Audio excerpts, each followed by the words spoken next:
David Faustino. Hello, this is Andrew Chalmers, the writer and doctor in Doctor Who, Doctor. This is Dr. Steve-O. Everybody, this is the Governator. This is Inspector Gadget. Hey, what's cracking, y'all? It's your boy J-Rock. Good evening, folks. This is James DeBell. This is Jeremy Taggart. This is Kim Possible. I'm Chris Holden-Lee. Hey, this is Pat Mastroianni from Degrassi. This is the evil Dr. Bad Vibes. Again, this is Messy Bear. And this is more from X-Men. Hey, this is Andrew Gustess. This is Sean Gunn. Hi, this is Robert Carradine. It's Tammy Stronach from The Neverending Story. Hey, it's Zach Callison. Hey, I'm DJ Jenny Rob. And I'm Neil Young. I'm Commander Shepard. Ralph Garman here. You're listening to Droids Canada. You've made an excellent choice. You have chosen wisely. Warning. Listener discretion is advised. Hello. Don't let him high-five you. It hurts. No, it's okay. I'm just teasing.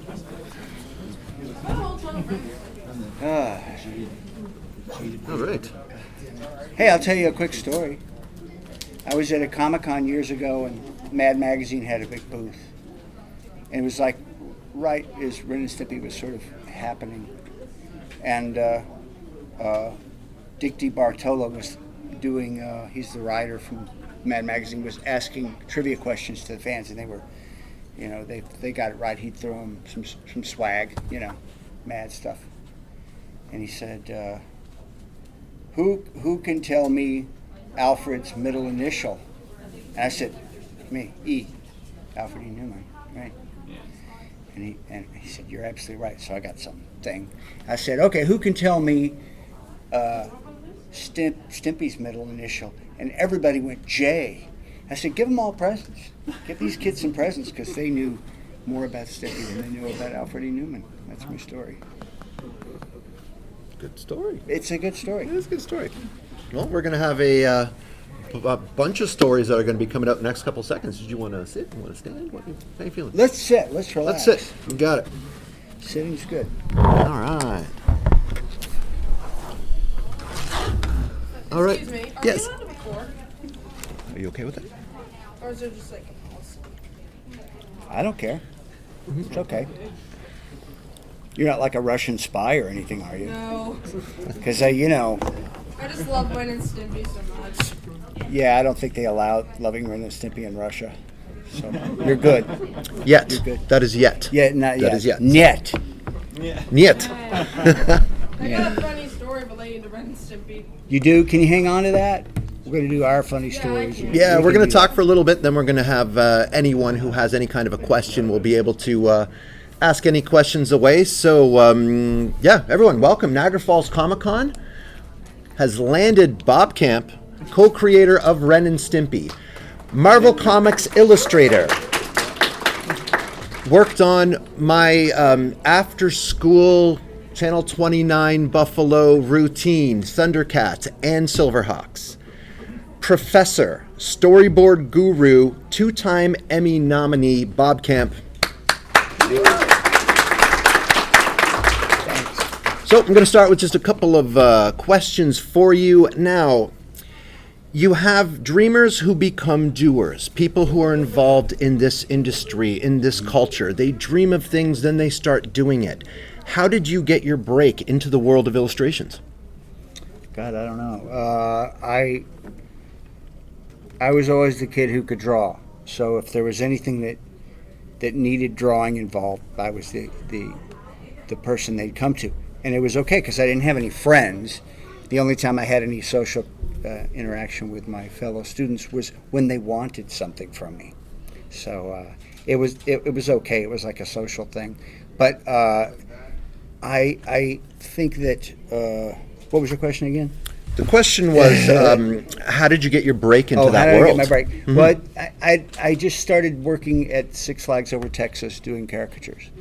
I was a caricature artist, and I traveled around. You know what was interesting? I traveled around the rodeo circuit here in Canada when I was a kid in my VW bus with my friend, and we were doing caricatures of people, and we're both from Texas, and we thought it was really funny to see like bunches of drunken Canadians dressed like cowboys jumping around downtown, Edmonton, and streets are blocked off. And we liked Canada a lot after that. We felt right at home. Yeah, we got our share of cowboys with the Calgary Stampede, and there's a great Texas bar with a mechanical bull on Lundy's Lane over there. So yeah, some good times with that. Now, people who work on their craft evolve. At what point did you realize that you were more than an artist, that you're also a storyteller? Oh, I always knew I was a storyteller. My first real job, like getting paid for a drawing, was Six Flags. And people would do those, kind of crappy side view caricatures with just the same little running body on everybody. And, they're holding a bag of money and there's a sign that says Vegas. It's like, wow, that's really funny. Thanks, pal. Here's your $2. So I didn't think that was like entertaining or good anyway. So I always tried to draw something different and come up with a different joke for the people. So I'd ask them, like, what are your hobbies? What do you like? What's your favorite TV show? And I'd come up with a gag based on what they liked and what they were into, and just draw an original cartoon. And the body would actually look like them. It wouldn't just be this dumb 30-second side view head with a repeated body. The big head with the generic body. The generic joke, yeah. But we were you could get a side view caricature done on acetate in a little frame that was done on an overhead projector with actual live India ink and a quill pen, which is just a huge mess waiting to happen. You're burning your hands on the machine. But we'd do these and churn one out a minute for $2.95, and I got 30% of that. And if I hadn't stolen money from the till, I wouldn't have been able to pay for gas. It was a terrible job, but it was a lot of fun. But that's where I learned how to tell a story with one picture. Like just put together a little scenario, and it's something I know about this person. I invent the idea right on the spot. So I've always been good at gags and coming up with a funny idea, because I grew up with the TV glued to my face, and the Three Stooges and Looney Tunes and Tom and Jerry and all that stuff. So fast forward to the time that you work with Marvel.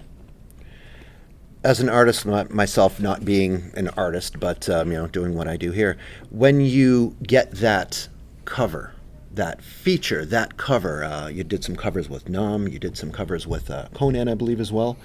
Now, how is that creating that feature, one-picture story on the covers of those comics? Well, it's great. I just sort of lucked into that job because I was doing caricatures on Cape Cod, Provincetown, Massachusetts, and I met a cartoonist named Gary Hallgren there, who mentored me. He brought me to New York City, introduced me to Larry Hama, who was the guy who created G.I. Joe and a great comic genius, and he mentored me, and I started doing Crazy Magazine, and so each editor, Larry was an editor, each editor had their crew of artists that they would go to, people they could rely on, inkers, pencilers, and colorists. And so I was in his group. So any of the books he was doing, I'd get work on. I did movie parodies for Crazy Magazine. I inked a lot of John Buscema comics for Conan. Just whatever kind of work popped up in his little group there. So I got to work on a lot of great comics. And it's funny because I didn't grow up reading comics. I mean, I just didn't care about superheroes much. They didn't excite me. But I really liked Mad Magazine. I really liked the National Lampoon. I was crazy mad over Monty Python and the Three Stooges, just Laurel and Hardy. That's the stuff that really inspired me. So Marvel I was just at the right place at the right time, and people just started throwing work my way. So. So it seems then you have more of a passion for the comedy aspect. Sure, I do. But one of my big survival skills is I can draw in any style. but only not because I'm special or anything, but because I started working at Marvel. One of the first jobs they gave me was I had to do all the art corrections on the entire Marvel line. Now think about that. That's quite a bit. Any book had one drawing out of place, or a character need to be moved, or a panel need to be taken out and replaced and stuff. I had to fix them, and I had to fix them seamlessly, so it looked like the artist who drew it, and not me. So you couldn't tell that I could do that. And that also probably has to have some crazy deadlines of, we have this, we want this issue out, it has to be out by this time. And it was really funny. They really liked me because they come up and they just stack up a bunch of big pages, the big actual drawings, and with notes on them from the editors. And I didn't realize that I didn't have to have them all done that day. But you did them all that day. I did them all that day. I'd kill myself. Oh my God, this is unreal. I'm the only person doing this. But it was great because it was like going to school, and right then at Marvel, a lot of really great artists that are famous for Marvel Comics were still there working, so I was around these really amazing, talented geniuses that we all grew up loving, and they treated me like an equal. It was great. It was a wonderful experience. I was pretty lucky. That's awesome. Yeah. So then moving forward a little bit, saying that you were like, Three Stooges, enjoying the comedy factor of that. Now what a lot of people are here to listen to stories about is Ren and Stimpy. Yeah. Becoming a co-creator of Ren and Stimpy, and to me that was one of those shows that completely walked that line, with Nickelodeon doing a lot of the more children, where, age 5 to 6 to 7 to 8. Now here comes Ren and Stimpy, which exactly along that line of, adult humor to the child humor as well, which is one of the reasons why I think the show was so successful.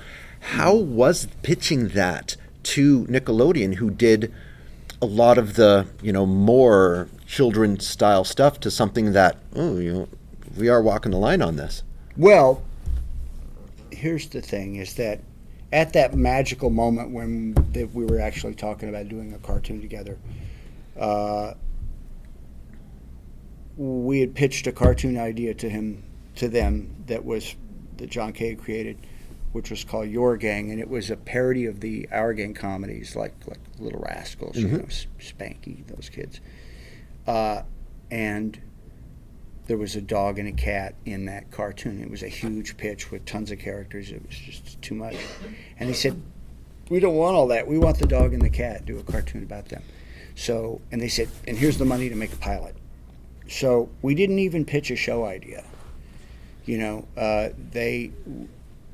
People like create pitch Bibles, which are just, they look like a phone book. And it's like, and, Vanessa's motivation is due to her history of mental abuse. It's just like they write all this crap. And it's not funny, and it's just blah, blah, blah, It's writers filling pages. So you don't, that's what a lot of people do. And you can sell a great idea on a napkin drawing. It's been done. So we were spared that thing of having to do that big Bible and go through all of that stuff of them changing everything. Well, can you make everybody, more this or more that or less that? So they were new at doing cartoons. They hadn't done one cartoon before ours. So they hadn't really established the Nickelodeon style yet. And they didn't really know what our work was going to look like, because everything that we had done prior to that was like on, I don't know, the Smurfs or some crap, and so none of that reflected who we are or the kind of humor we had or what we would have made for them. So they just trusted us. That was their mistake. They trusted us, and we really felt like it was our job to reinvent the edge of what was acceptable for TV cartoons. I, for one, have always thought that the idea that cartoons are for kids is just a giant load of crap, because the cartoons that I grew up and everybody in my generation grew up watching. We watched in movie theaters, and they were made for theatrical audiences, which were general audiences. Your mom, dad, your weird Uncle Bill, everybody can come in and get a kick out of a cartoon. And there's lots of stuff in Bugs Bunny cartoons that went over kids' heads. And I know I didn't get the jokes till I grew up.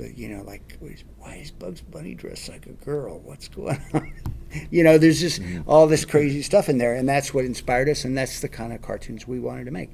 So they said, make a cartoon. So we just did what we wanted to do. We didn't think we were making cartoons for kids. We really didn't care about the kids. We were being selfish. We made it for ourselves. Now, that being said, we understood the formula that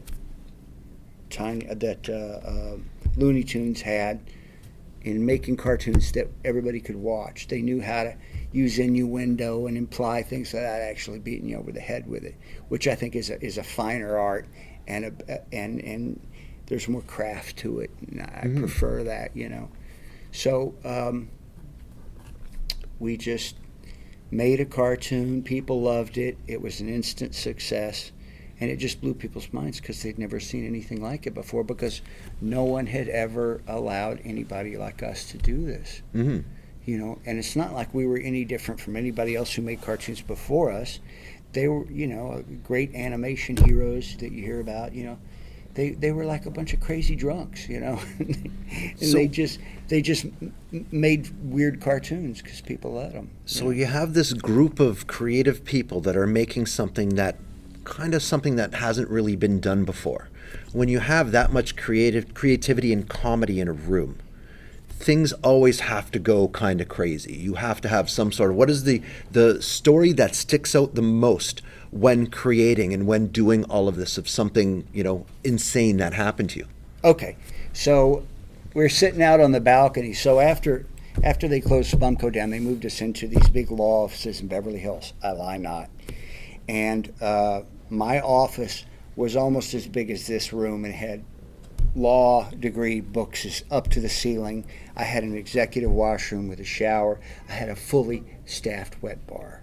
Just suddenly I was in heaven. That could be trouble. I was running a show. So, and out the back of the building there was a balcony that ran the length of this building, and all below it was just beautiful Beverly Hills homes. It looked like, where the Beverly Hillbillies houses. That's where it looked like. So a bunch of us were sitting out working. We were gagging up a cartoon and writing on index cards like that, and having ideas, having a laugh. And my assistant had made, lovely girl, she made us a pitcher of martinis. So we're sitting out there. A pitcher. Now known as a mega pint. Well, we had the little glasses, the little triangular glasses, but, how much does that hold? Not a lot. So we're out there and we're gagging up a cartoon. And they had these potted plants, several of them along the railing there. And they had, growing in them, these little trees. They were like kumquats or something. They looked like little oranges, And so Jim Gomez, he was one of the creators of the characters and head writer on the series and stuff, really funny. He has a great arm. And so, don't tell me this is where you learned he has a great arm. No, I already knew he had a great arm. So I picked up one of these little things, and I look, and there's a guy on a ladder on a house about a football field or more away. And I said, Jim, you can't hit that guy, can you? He said, I bet I can. He just walks over, picks up one, and hurls it. And then you lose sight of it. And we're just waiting. And then suddenly the guy on the ladder goes, what? Falls off the ladder. So I turn around. I whip open the door. My office door is there. I open the door. I'm quick. It's my door. I know where it is. I open the door. And I get trampled by all these guys that were out there. They're all running like kids who, knock out a window with a baseball. And so I got completely trampled, and everybody ran and went in their offices and hid. There was a lot of running to your offices and hiding shenanigans that went on. Ren and Stimpy. And you just put your head down and start like, I know nothing about nothing. Exactly. That's true, yeah. There's another longer story, but it involves throwing a really giant, like bear claw, like 8 pounds of sugar, just like a big heavy thing like that. And it also involved Jim Gomez's good throwing arm, but I'm not going to go into that. Okay. So then, being involved with Ren and Stimpy, I come from the generation of movie quotes. I could literally live my life just saying one movie quote after another. Mm-hmm. And I'm at work the other day, and somebody literally starts singing Log. Okay, it's big, mm-hmm. it's hard, it's wood. How did that? Who came up with that? Because that's one of those, like, well, you idiot, and the certain quotes that are still being said today with that. Were you a part of coming up with the dialogue of those characters? Entirely. Yeah. So when our first Ren and Stimpy show, the first half hour we produced, we came up like a minute short of footage, which is like a real stupid error, right? So we were new at this. So we had to fill it in, and we knew we wanted to do fake TV commercials. So I wanted to do some ridiculous TV commercial, and I said, John, what should we do? He said, do Log. So that's all he said. So I had videotapes of many 50s, 60s, and 70s cereal and toy commercials, animated commercials. So everything in Log I stole from somebody else. Dan, what happens every Thursday? That would be DCR Droids Canada Radio. And what time is it out on Thursday? That's from 9 till 11 p.m. Dumb question. Where do you find it? You find that at accessradio.ca. And what's the best part? It's